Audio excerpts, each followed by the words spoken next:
Hello there YouTube and welcome to a Who review. I am Davros and I'm a Whovian, and today I am reviewing Doctor Who, The Curse of Fanric.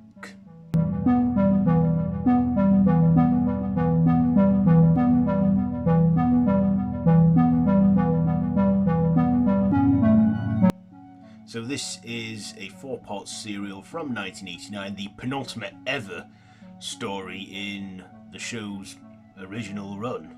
Because after this it was Survival and that was the final ever one.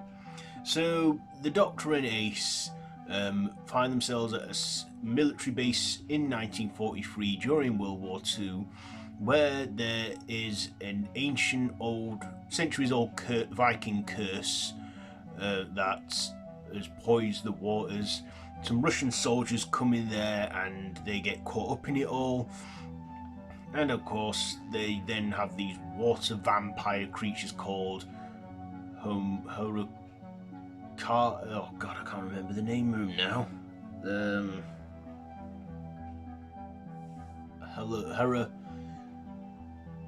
I can't remember. Let's just call them sea vampires for now.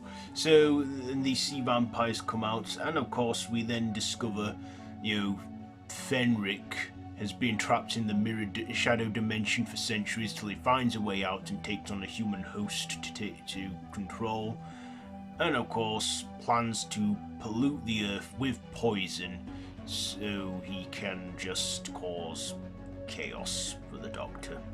So that's probably the essential story there. So what did I like about this? Well, I liked Sylvester McCoy playing the Doctor, and I liked Sophie Aldred playing Ace, and we will see her very soon in Jodie Whittaker's final special. So I also like the supporting cast as well we got in this. Even one of them who played the Doctor Scientist guy's carer. I recognised her from Dinner Ladies, and she also would come back in another role in the 2007 episode Smith and Jones as the Plasmavore.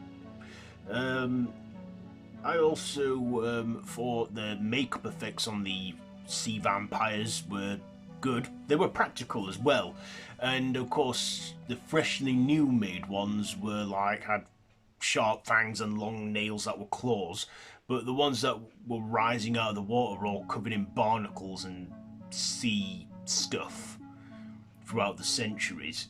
But like I said, I thought they did good makeup effects on them. There were some visuals in there, special visuals, which looked good for its time, and I think kind of do hold up. I mean, this was the late 80s when computer effects were beginning to come into their own. I mean, even the title sequence is proof of that. And I thought, this had some good story going on here. It was pretty fast paced. I mean, part 1 was setting things up for it, and then we got to part 2. We never really get to see Fenric until the cliffhanger of part 3 in the final part of it, but in that time it all shows these monsters that that are coming around, terrorizing the small coastal village. In this we also find a bit of character development on Ace, like she notices one of the women who are doing the decoding in the offices has a baby, which is Ace's mother, so Ace's grandmother. Basically, she's told by Fenric she creates her own future, and we see a dynamic between the Doctor and Ace where she trusts and believes in him, and during that time when Fenric's getting strong because of that belief, he has to turn Ace against him so it can weaken him, which it works, but then he explains that it was all to defeat Fenric, and they forgive and forget. And Ace finally has a she loves her mother but hates her because she didn't have an easy life or anything. But I like the chemistry between the Doctor and Ace in this. They have a good partnership going on there, which I liked. I do feel this is a very underappreciated 7th Doctor story. I'd say it's probably the second best Seventh Doctor story. I mean, I did watch it a couple of years ago and I thought, I can't remember much about it, so I thought I'd rewatch it. So, yeah, I think this is like the second most popular one, the top one being Remembrance of the Daleks to be.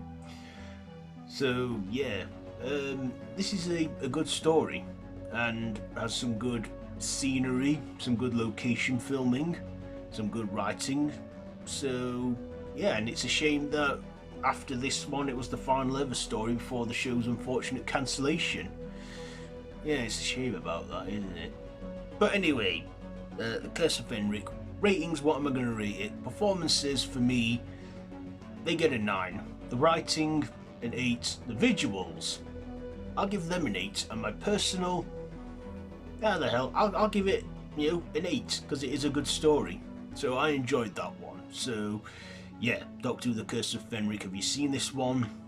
Let me know all that down below in the comments, and if you like this video, be sure to give it a big thumbs up and to share with your friends, and to feel free to subscribe to the channel if you haven't already, and to hit that notification bell. I've been Davros the Whovian, and this has been a Who review, so until next time, run for your life.